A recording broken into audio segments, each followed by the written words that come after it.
Okay, we are back. 1924 Fordson F Rust-oration disassembly. Today I'm going to remove the manifold, carburetor, and we'll go from there. So these big 4 bolts that appear to hold the manifold on are 7/8. These smaller ones here are 3/4, and also these 2 that hold the exhaust pipe onto the bottom of the manifold are 3/4. So I guess we'll start by just removing the fuel line from the carburetor, just so it's not in the way.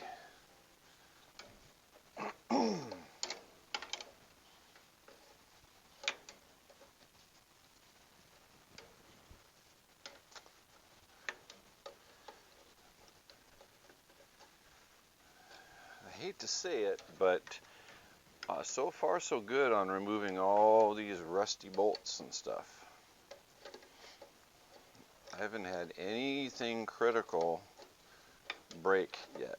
And now that I've said that, I'll probably break off, 2 in this project, but we'll see. All right, we're going to set this aside for now.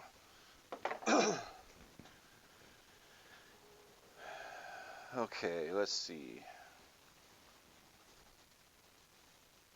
Let's also remove the choke rod.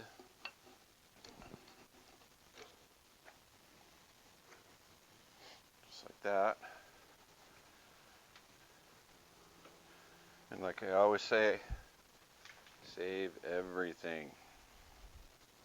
Even if you don't think in a million years you're going to use it again, save it, put it in a bucket, and when the project is completely done, if you want to go ahead and throw it away at that point, that's fine, but there's nothing more frustrating than needing a part that you once had and chose to throw away. I've done that a couple of times on other projects.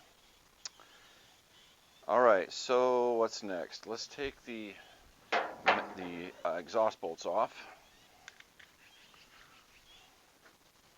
I should say nuts. And socket gonna fit on this one? Barely.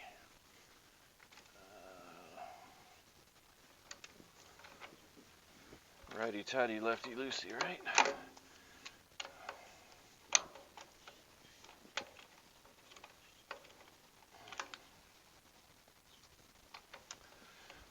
This nut is also coming loose with no problem at all.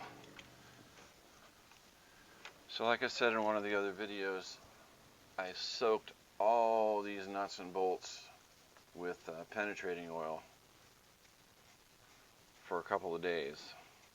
Actually, it was on these that I'm just getting to now, it's been a couple of weeks they've been sitting. So I don't know, if the penetrating oil is responsible for making these so nice to come off, or if they were going to come off easily anyway.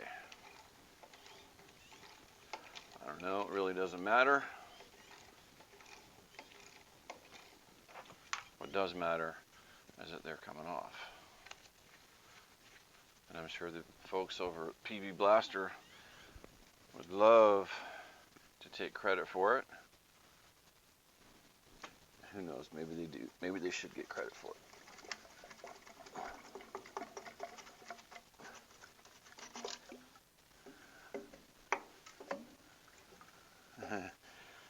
There's the rest of that penetrating oil. You can hear it splashing out of the end of the exhaust pipe there. So I filled it up. I filled all the cylinders up, let it soak for, I think it was just 24 hours for those. And I came out and broke the engine loose and cranked it over a few times, and the pistons would come up and push the oil out the exhaust valves and down out the exhaust, and there was still some sitting in this pipe right here. So now the pipe is just being held on by a clamp. But we won't mess with that right now. I'll just leave it hanging there. All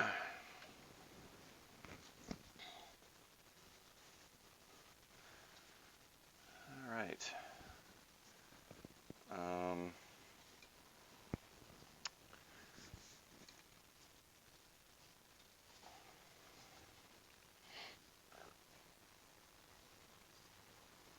So if this is your first time watching any of these videos on this tractor, I've never worked on one of these before. So this is my first time. So I'm going through and I'm just sort of, guessing at how to take this apart just based on how it's put together. So I do a lot of studying before I start wrenching on things to make sure I'm doing the right thing, and more importantly, make sure I'm not doing something wrong. But it looks to me like this whole assembly, the carburetor, manifolds, the governor deal, is going to come off when I take these 4 big nuts off the head bolts, or not the head bolts, but the bolts that go into the block to hold the manifold on. I do see, however, though, that, what is that?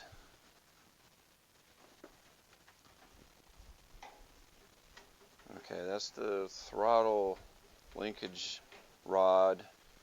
Goes into this deal here, which is, I'm guessing, is part of the governor apparatus.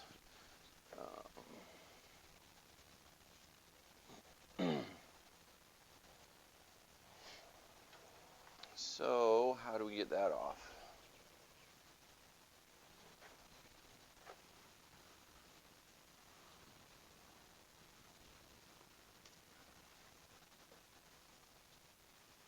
There's a small nut right there. This might be some sort of a cap that comes off this way. I'm going to go with that theory. See if I can take this nut off. And that little nut is a 7/16.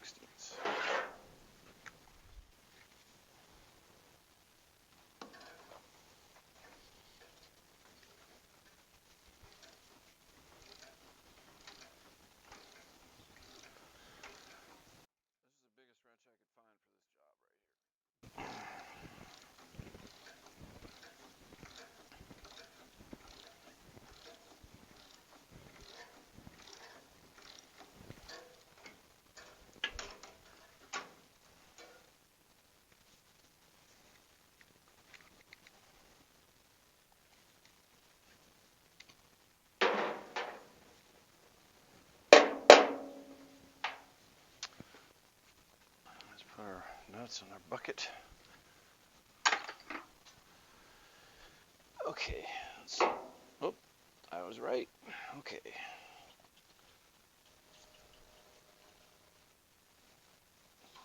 Doesn't look like there's much on that side.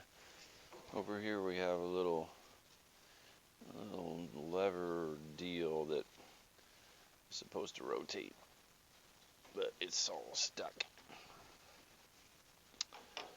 Okay.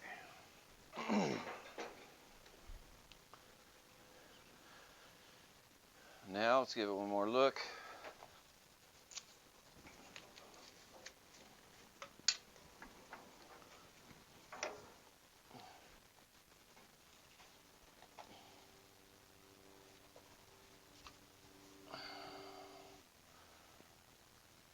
So we could remove,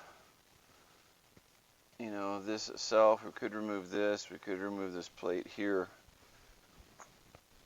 But I'm going to do all that once I get it off the tractor and up on the bench. So we're going to remove these 4 big nuts right here.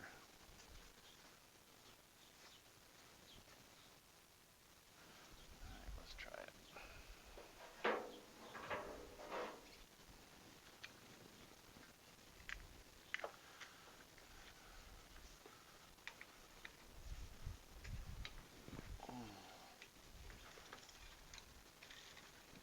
7/8. Oh, wait a second. Okay, the nut is not turning. The nut is remained on the end of the bolt, and the bolt came out of the block, which is fine. Put it back in later. See how coarse those threads are on the ones that go into the block versus these others are much more fine. Alright, well, it came out easily anyway.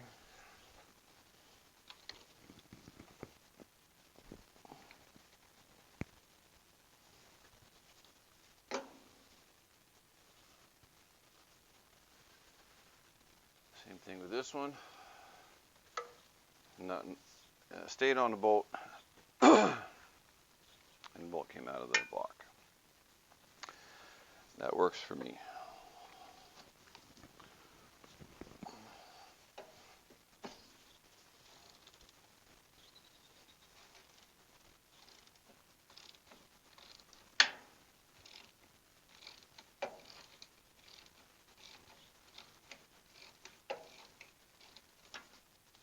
Here's another piece.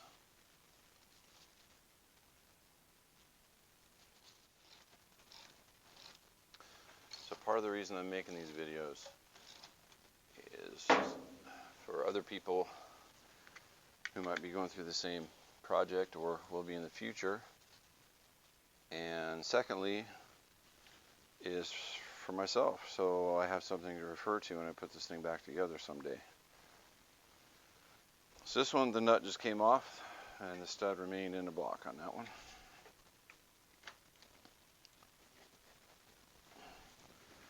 As you know, when you take things apart,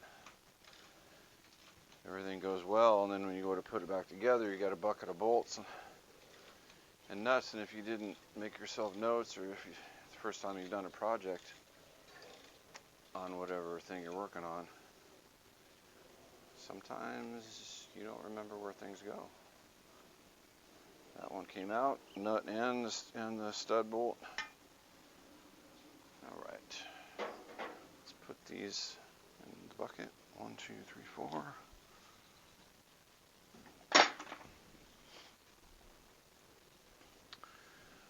Now let's take a look-see.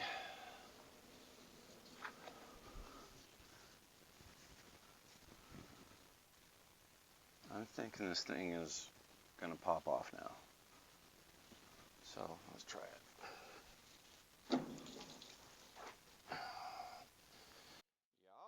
Just like that.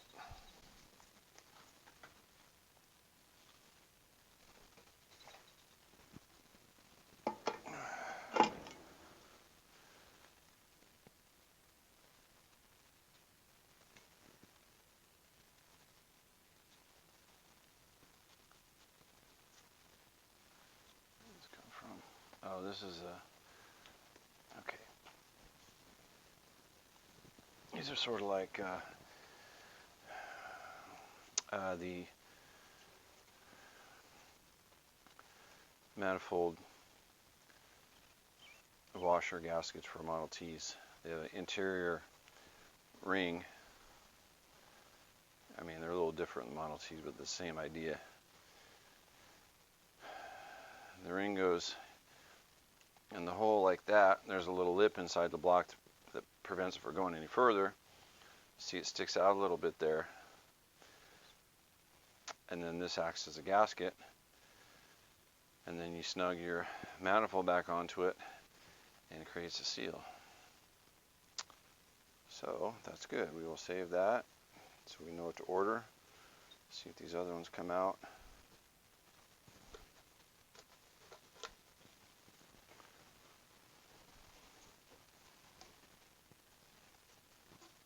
Some yes, some no. I don't have a pair of pliers on me, or else I'd just pop those right out, but I'll do that later.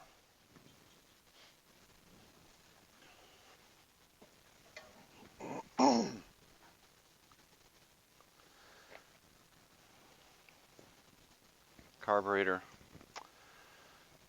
I will take that apart and inspect it and evaluate it and see if it's rebuildable. I don't have high hopes for that. You know, generally speaking, things inside of carburetors are much more delicate than the rest of the stuff we've been taking off.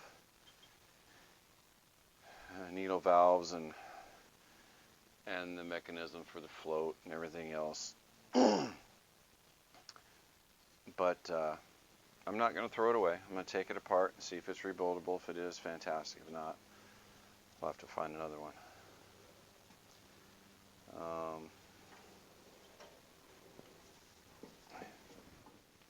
This butterfly that's you know, attached to the governor mechanism and this deal itself, this is all rusted closed. So I'm making an assumption that inside here is another valve that that regulates the fuel to the carburetor, or the air to the carburetor. So this looks like this comes off with these two screw bolts on top.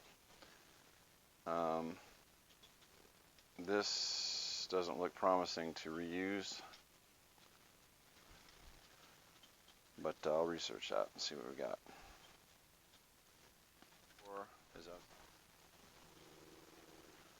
This whole assembly, the intake and the exhaust manifold, is all molded into one, unlike a Model T. It's kind of nice to have it all molded into one. It makes it easier to reinstall. When they're separate units, like on a Model T, you got, sometimes it can be tricky to deal with trying to get them back on and get the gaskets all lined up. You know, the little ring, the little copper rings sometimes fall out when you're trying to mate them back to the block and whatnot. Remove to clean.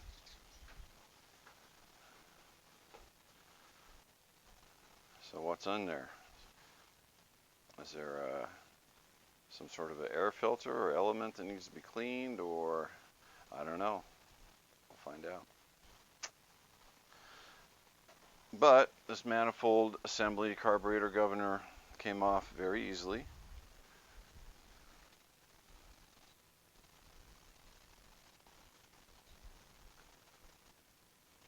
You know what? I think as long as we're here, I'm going to remove this plate down here, which has to expose the valves, springs,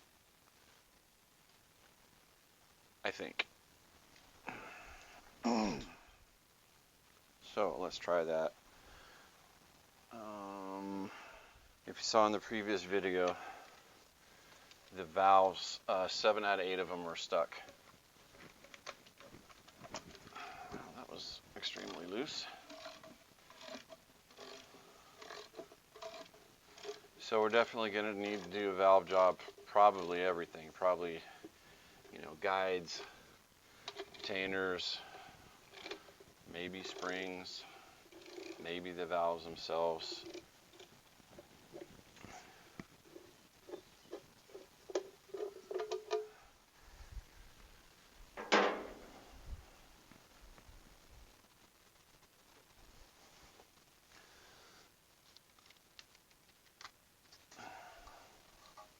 The valves, or springs, as you can see, are all wet and shiny as a result of that PB blaster I put in the cylinders before to unseize the motor. And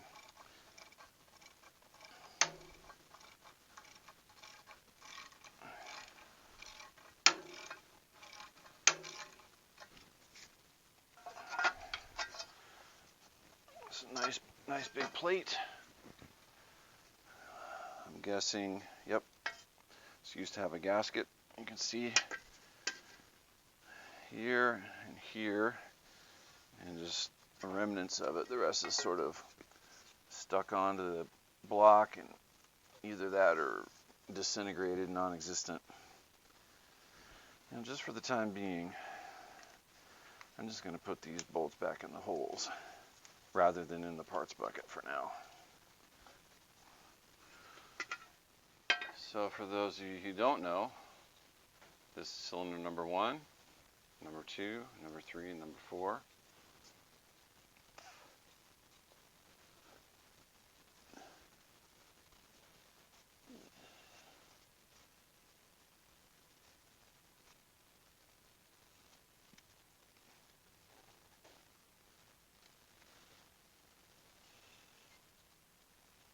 You know what, let's crank this motor over and see if the lifters are doing anything. I'm assuming those are the little heads to the lifters.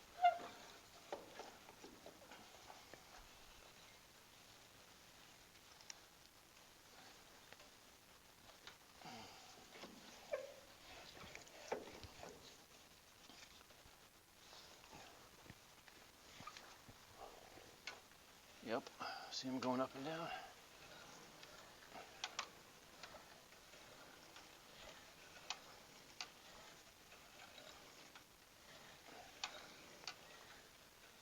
Okay, very cool.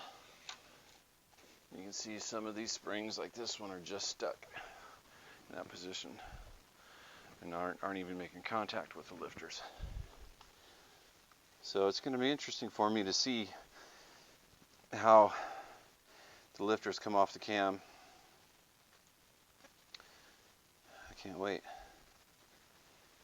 to get into this thing. So